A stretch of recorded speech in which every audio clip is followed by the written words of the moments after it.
Anyway, guys, good morning, good afternoon, good evening.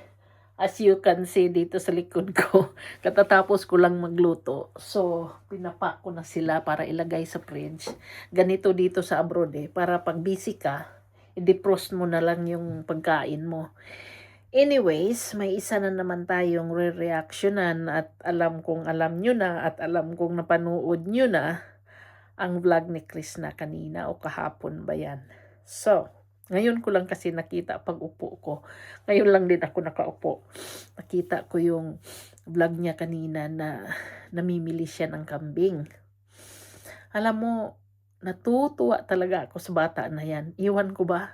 Na sana siya, naging anak ko na lang din siya. Pero obviously, kung naging anak ko siya, hindi rin naman ganyan dahil wala naman kaming farm. Alam mo yun, yung depende kasi yan kung saan tayo nilagay ng Diyos Ito lang kasi si Chris na kaya tuwang-tuwa ako sa kanya dahil biruin mo yan sa edad niyang 21 habang ang ibang bata na ganyang edad nasa diskuhan, sa mall, ayaw mainitan, naglalagay ng kolorete dahil ready for party all the time.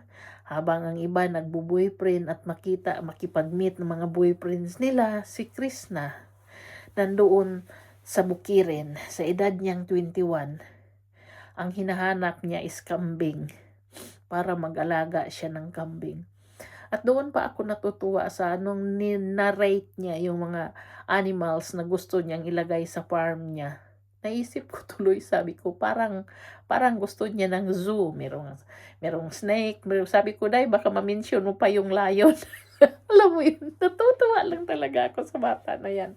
Na, ang dami niyang, alam mo yung pagpa-farming niya, napipicture niya yan kasi ako kasi, sarili ko na pagka meron akong isang gusto na bagay, na project ko sa isip ko kung anong mangyayari sa certain thing na yan. For example, kung bahay ang gusto ko, alam ko kung anong ilalagay ko, alam ang fixture, alam lahat. Basta naka-play sa utak ko yan. Ganun yan siguro siya na pag nangarap siya doon sa farm niya, alam niya kung anong ilalagay niya, alam niya kung anong mangyari sa farm niya. Kaya ganun na lang siya kasigasig na maglilinis ng kakawan niya, maglilinis ng magdamo, alam mo yon. Alam mo yung farm mo dahil pwede mo pa yan dagdagan ng baka. Kasi yung daming talahib sa inyo, yung kugon, yung ano ba yung inaano mo nung nakaraan na sinunog nyo nga, mabubuhay ang baka doon. Tapos hayaan mo lang silang umiikot dyan. Kaya lang marami kayong tanom, kailangan ninyo yung, pag may baka kasi at kambing, kailangan nyo yung ikural yung mga tanim ninyo para hindi anuhin ng baka at kambing. So anyway, nakakatuwa ka lang kasing panuorin na habang tumatakbo ka, dala mo yung kambing mo, nagjo-joke ka pa paminsan-minsan, pero iba yung saya na dala mo sa amin Dahil kaming mga nanay nga nanonood sa'yo is para ba tuloy na nafe-feel namin yung mga nakaraan namin kasi yung pinagdaanan mo na nandyan sa bukirin, nung kapanahunan ko, ganun din ang ginagawa. Hindi nga lang ganun katarik yung, ganun din kahirap yung buhay nung araw. Pero, hindi ko lang kasi masyadong ine-expect na hanggang ngayon, ang tawag dito, yung meron pa palang ganyang klaseng buhay, despite of sa technology ngayon, nandyan pa pala yung ganong klaseng kahirapan. Akala ko nakaluktas na tayong lahat dyan. But obviously, hindi. Yung mga nasa kabukiran, ganon talaga mahirap. Anyways, napakaswerte lang ng magulang mo na nagkaroon ng anak ng katulad mo. Na marunong lumingon, marunong mangarap para sa kanila. At as I said, sa edad mong yan na 21, yung iba kinabisihan mag-boyfriend pero ikaw hindi. Ang kinabisihan mo is kung paano mo maitaguyod yung magulang mo. Kaya napakaganda lang pakinggan na ganun ang ginagawa mo. And by the way, thank you nga pala doon sa sa nagbigay ng tulong kay Krishna. At least isa na namang bata ang napasaya ninyo, di ba? Kaya, yun. Pagdating ng araw, yung farm niya, mangyayari yan. Yung vision niya na gusto niyang mangyari sa farm niya, mangyayari yan. Dahil alam ko meron na siyang vision kung anong mangyayari dyan sa farm niya. Kaya, oo nga, ang sarap siguro one day puntahan yung farm mo dahil at makakain ng buko. So, yun. Napaka lang. Mangyari siguro yan dahil I will invite myself kung nandyan na ako sa Davao tumira. Napaka mo lang talaga na bata. Nasa sa bagay. You're carrying the name mahusay. Mahusay ka talaga. Diba? Krishna, mahusay. Mahusay ka talaga. Mahusay ka sa lahat ng bagay.